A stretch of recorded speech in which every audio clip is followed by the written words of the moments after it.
दोस्तों नमस्कार। भारतीय जनता पार्टी के कद्दावर नेता केंद्रीय मंत्री नितिन गडकरी नागपुर से हैं, विदर्भ क्षेत्र से, महाराष्ट्र के, और वहीं से वो चुनाव जीत करके आते हैं। नागपुर आरएसएस का गढ़ है, अपना घर है।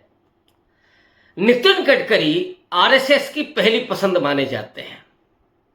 नरेंद्र मोदी ने हालांकि अपनी ब्रांडिंग के दम पर प्रधानमंत्री पद हासिल किया, ये सबको मालूम है। आरएसएस गडकरी को आगे करना चाहती थी, ये भी लोगों को मालूम है। लेकिन वो जो खेल हुआ था चिदम्बरम साहब और अरुण जेटली के साथ मिलकर के, उसने गडकरी का पत्ता साफ कर दिया था।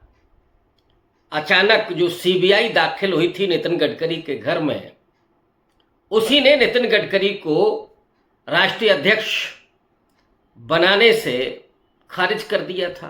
और फिर राष्ट्रीय अध्यक्ष बने थे राजनाथ सिंह, और राजनाथ सिंह के जरिए नरेंद्र मोदी ने प्रधानमंत्री पद का प्रत्याशी खुद को बनवा लिया था। ये 2014 के पहले का घटनाक्रम है। 10 साल में जो शासन चलाया नरेंद्र मोदी ने, इससे भी आरएसएस बहुत खुश नहीं है। जानने वाले तो यहां तक कहते हैं कि जो आरएसएस है वो गुजराती लॉबी से पीछा छुड़ाना चाहती है। यही नितिन गडकरी, जिन्होंने लोकसभा चुनाव के प्रचार के दौरान नरेंद्र मोदी के एक रात नागपुर में बिताने के बावजूद मुलाकात नहीं की थी मोदी जी से, और पार्लियामेंट में भी आपने देखा होगा कि नरेंद्र मोदी के पहुंचने पर सारे लोग खड़े होकर के तालियां पीटते हैं, लेकिन गडकरी ऐसा नहीं करते। और यह माना जाता है कि गडकरी का स्वाभिमान आज भी जिंदा है। वही गडकरी कल नागपुर में एक पत्रकारिता सम्मेलन में, सम्मान समारोह में भाषण दे रहे थे, और उन्होंने वहां पर एक धमाका किया, एक बड़ा खुलासा किया। गडकरी ने कहा कि लोकसभा चुनाव के ठीक पहले इंडिया अलायंस के एक वरिष्ठ नेता ने उन्हें प्रधानमंत्री बनाने की पेशकश की थी। उन्होंने कहा कि अगर आप प्रधानमंत्री बनने के लिए तैयार हों तो हम अलायंस के नेताओं से बात करेंगे और आपको समर्थन देने का प्रयास करेंगे। गडकरी ने कहा कि मैंने उनसे कहा कि भाई आप हमको समर्थन क्यों देंगे और हम आपसे समर्थन क्यों लेंगे, क्योंकि राजनीति में, लोकतंत्र में, पत्रकारिता में विचारधारा और कन्विक्शन बहुत जरूरी है। उस कन्विक्शन के साथ, उस वैचारिकी के साथ मैं आज भी हूं। मेरे लिए प्रधानमंत्री का पद महत्वपूर्ण नहीं है। अब इसको आप कह सकते हैं कि एक सामान्य जानकारी उन्होंने दी, लेकिन उन्होंने ये नहीं बताया कि वो वरिष्ठ नेता कौन है। आप अंदाजा लगा सकते हैं कि शरद पवार हो सकते हैं, वो कोई और भी हो सकता है, लेकिन महाराष्ट्र का मामला है तो निगाह ज्यादातर शरद पवार पर जाती है। और ये भी माना जाता है कि नितिन गडकरी के संबंध हर राजनीतिक दल में है। उन्हें पसंद करने वाले लोग हर राजनीतिक दल में, बल्कि शीर्षस्थ लोग हैं। उद्धव ठाकरे उनको पसंद करते हैं, उनके साथ रिश्ते हैं। नितिन गडकरी के शरद पवार के साथ रिश्ते हैं। नितिन गडकरी के तो यहां तक कम्युनिस्ट पार्टी के एबी वर्धन के साथ बहुत अच्छे रिश्ते रहे। नितिन गडकरी के रिश्ते आपको लालू प्रसाद यादव से भी मिल जाएंगे, नीतीश कुमार से भी मिल जाएंगे, ममता बनर्जी से भी मिल जाएंगे। यानी हर राजनीतिक, कांग्रेस के लोगों से भी उनके ठीक ठाक ताल्लुकात हैं। नितिन गडकरी जो बात कह रहे हैं, और ये बात सच है कि अगर नितिन गडकरी भारतीय जनता पार्टी को तोड़ देते तो ऑब्वियस है कुछ राजनीतिक दल उनका समर्थन कर सकते थे, यानी प्रधानमंत्री वो हो सकते थे। लेकिन ऐसा उन्होंने नहीं किया। आप कह सकते हैं ऐसा उन्होंने नहीं किया, लेकिन ये बात वो अभी क्यों कह रहे हैं, जरा टाइमिंग को देखिए और पॉलिटिक्स को देखिए। आरएसएस गुजराती लॉबी से खुश नहीं है, और नरेंद्र मोदी को तो जैसे तैसे उसने झेला है, लेकिन नरेंद्र मोदी के भी एक कदम आगे खड़े हुए अमित शाह वो अगले दावेदार हैं प्रधानमंत्री के लिए। और इधर योगी आदित्यनाथ की अपनी दावेदारी चल रही है और नितिन गडकरी बेहद साइलेंटली है, बहुत चुप है, खामोश है। आरएसएस के लिए अमित शाह बेहतर होंगे या नितिन गडकरी या योगी आदित्यनाथ? जाहिर तौर पर अमित शाह को आरएसएस आगे नहीं बढ़ाना चाहेगा। और ये बात, जिस टाइमिंग की हम बात कर रहे हैं, 17 सितंबर को नरेंद्र मोदी 74 साल के होने जा रहे हैं। 17 सितंबर 1950 उनकी जन्मतिथि है, यानी एक साल के बाद वो 75 साल के होंगे। और जो उन्होंने लगा रखी है सीमा रेखा कि 75 पार के बाद फिर लोगों को आडवाणी जी के मंडली में जाना है, मार्गदर्शक मंडल में जाना है, क्या इसके लिए नरेंद्र मोदी तैयार हो रहे हैं? और उससे भी ज्यादा क्या नितिन गडकरी उसके लिए संकेत कर रहे हैं? 2025 में क्या नरेंद्र मोदी अपनी दावेदारी को पेश कर रहे हैं, जबकि अमित शाह नजर लगाए हुए बैठे हैं? कोशिश ये है कि अगले वर्ष राष्ट्रपति का भी चुनाव होना है। नितिन गडकरी प्रधानमंत्री होंगे कि अमित शाह होंगे, ये अलग मामला है, लेकिन नरेंद्र मोदी की कोशिश ये होगी कि वो एक नया रिकॉर्ड स्थापित करें। और वो नया रिकॉर्ड होगा प्रधानमंत्री के साथ साथ राष्ट्रपति भी बनना, जो नेहरू जी के पास नहीं था। वैसे भी नेहरू फोबिया से बहुत ग्रस्त हैं, आजकल तो राहुल फोबिया से बहुत ग्रस्त हैं नरेंद्र मोदी। तो वो एक अनोखा रिकॉर्ड बनाना चाहेंगे कि प्रधानमंत्री के साथ साथ वो राष्ट्रपति भी रहें। मार्गदर्शक मंडल में जाने वाले नहीं हैं और अप्रत्यक्ष रूप से वो सरकार चलाना चाहेंगे।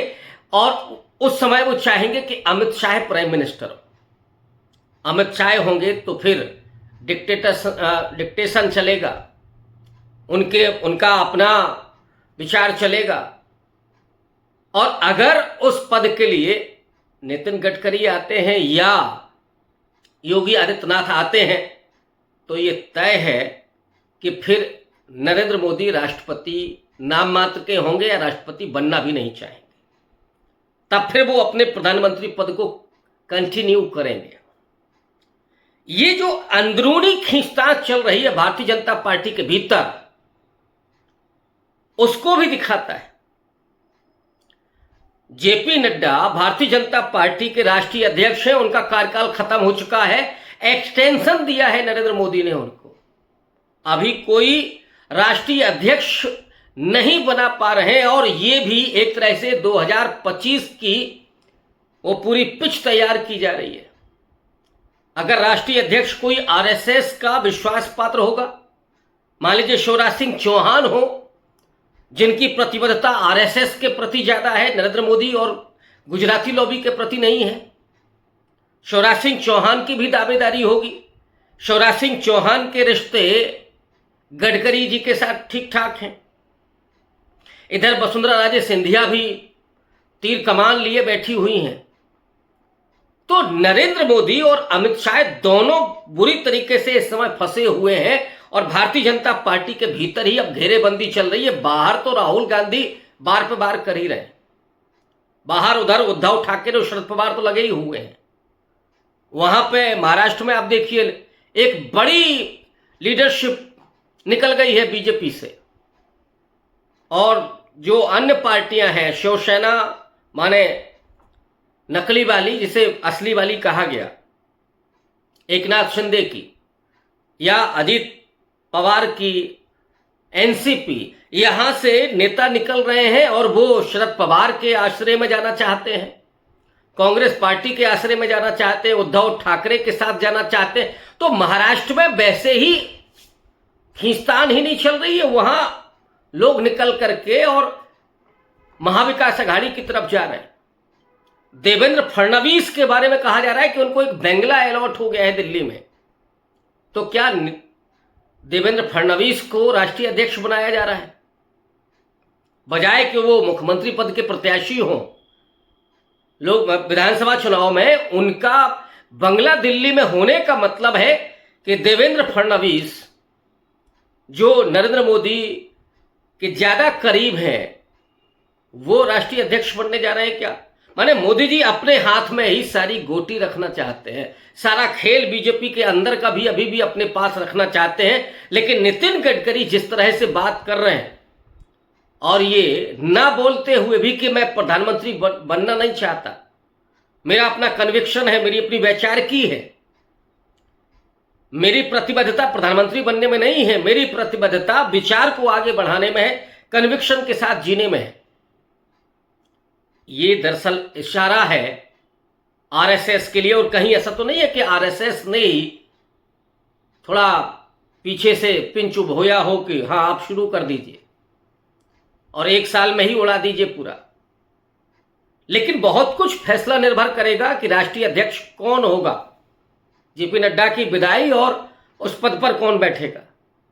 इधर नरेंद्र मोदी और अमित शाह है, उत्तर प्रदेश में भी खेल करना चाहते हैं। योगी आदित्यनाथ जिस तरह से कट्टर हिंदुत्व को बार बार इंपोज कर रहे हैं, बार बार उसको हावी बना रहे हैं, वो बड़ी चुनौती खड़ी हो रही है गुजराती लॉबी के लिए। एक तो हिंदू हार्टलैंड माने उत्तर प्रदेश से हैं योगी आदित्यनाथ, हिंदी हार्टलैंड से हैं। दूसरा भगवाधारी हैं, मठाधीश हैं। लेकिन योगी आदित्यनाथ जो बड़ी गलती करते जा रहे हैं वो है पिछड़ा और दलित विरोधी होने का तमगा उनको मिल रहा है। वो जो बुलडोजर न्याय है, एनकाउंटर है, उसमें यहां तक कि ब्राह्मणों के खिलाफ भी उनकी छवि बन रही है। ये डैमेज करती जा रही है योगी आदित्यनाथ को। ऐसे में नितिन गडकरी अपना खेल देख रहे हैं कि योगी जी भले ही हिंदुत्व का कट्टर चेहरा रहे, लेकिन एक नरम चेहरा, एक उदार चेहरा, जिसकी पहुंच तमाम राजनीतिक दलों तक हो, एक ऐसा व्यक्ति जो आरएसएस का खांटी हो। योगी आदित्यनाथ हिंदू युवा वाहिनी चलाते थे, आरएसएस के आदमी नहीं थे। 2017 में उन्होंने आरएसएस की सदस्यता ली, तो वो एक माइनस पॉइंट है योगी आदित्यनाथ के लिए। लेकिन नितिन गडकरी अपना फ्यूचर देख रहे हैं, वो सबसे ज्यादा आरएसएस के करीबी और सबसे ज्यादा सौम्य व्यक्ति माने जाते हैं बीजेपी के भीतर। और यह भी उन्होंने बता दिया कि अगर भविष्य में जरूरत पड़ेगी, मसलन अगर बीजेपी में गुजराती लॉबी अगर हावी रहती है और गुजराती लॉबी नहीं मानती है, तो फिर यह भी किया जा सकता है, क्योंककि एक वरिष्ठ नेता ने उन्हें ऑफर किया है प्रधानमंत्री बनाने के लिए। तो आरएसएस को भी कहीं ना कहीं वो कन्विंस कर रहे हैं कि अगर जरूरत पड़ेगी तो फिर ये ले लिया जाएगा और प्रधानमंत्री बनने के लिए आप देखते रहिए, जगह तैयार कर दीजिए। तो बीजेपी के भीतर की जो सिर फुटौल है वो अब धीरे धीरे सामने आ रही है। और गुजरात में जो राजनीति है, दिल्ली में जो राजनीति है, नरेंद्र मोदी इस चुनाव में जितना कमजोर हुए हैं, और अभी तो हरियाणा का चुनाव है, महाराष्ट्र में चुनाव होना है, झारखंड में होना है, जम्मू कश्मीर में होने जा रहा है। इन 4 राज्यों के चुनाव के जो परिणाम होंगे वो नरेंद्र मोदी को उनकी ताकत को दिखाएंगे। लोकसभा में तो आप सब कुछ करने के बावजूद हार गए, 240 पर आपकी गाड़ी अटक गई। सब कुछ करने, ईडी, सीबीआई, चुनाव आयोग, गोदी मीडिया, पैसा, कारपोरेट सब लगा हुआ था, बावजूद इसके आप फिसल गए। लोगों का विश्वास नहीं दिखा, नफरत की राजनीति को रिजेक्ट कर दिया लोगों ने। राहुल के मोहब्बत की दुकान को लोगों ने स्वीकार कर लिया। संविधान बचाने की जो लड़ाई चल रही थी उसमें नरेंद्र मोदी हार गए। यानी नरेंद्र मोदी संविधान जो मिटाना चाहते थे, मोदी एंड कंपनी, लोगों ने हरा दिया उनको। अब बीजेपी के भीतर की लड़ाई जो सामने आ रही है वो इस पर निर्भर करेगी कि नरेंद्र मोदी कितना कमजोर होने जा रहे हैं। अभी 56 से तो आधी हो ही गई है उनकी, 28 की तो पहले ही हो गई है। अब वो 28 इंच वाली वो 14 इंच की बनेगी या 28 की रहेगी, ये 4 राज्यों के चुनाव तय करेंगे। और इन चुनाव में अगर भारतीय जनता पार्टी शिकस्त खाती है और हारती है तो अगले साल 75 पार के बाद नरेंद्र मोदी का स्थान क्या होगा? क्या वो राष्ट्रपति का चुनाव लड़ेंगे या मार्गदर्शक मंडल में जाएंगे?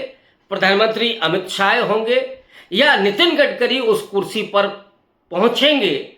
ये सब कुछ अभी से तय होने जा रहा है और आरएसएस चुप्पी साध करके सबको देख रहा है और अंदर खाने खेल भी कर रहा है। नितिन गडकरी उसी प्रोसेस का हिस्सा है। कल का उनका बयान, अब देखना यह है कि नरेंद्र मोदी क्या करते हैं और आरएसएस का स्टैंड क्या होता है। शुक्रिया।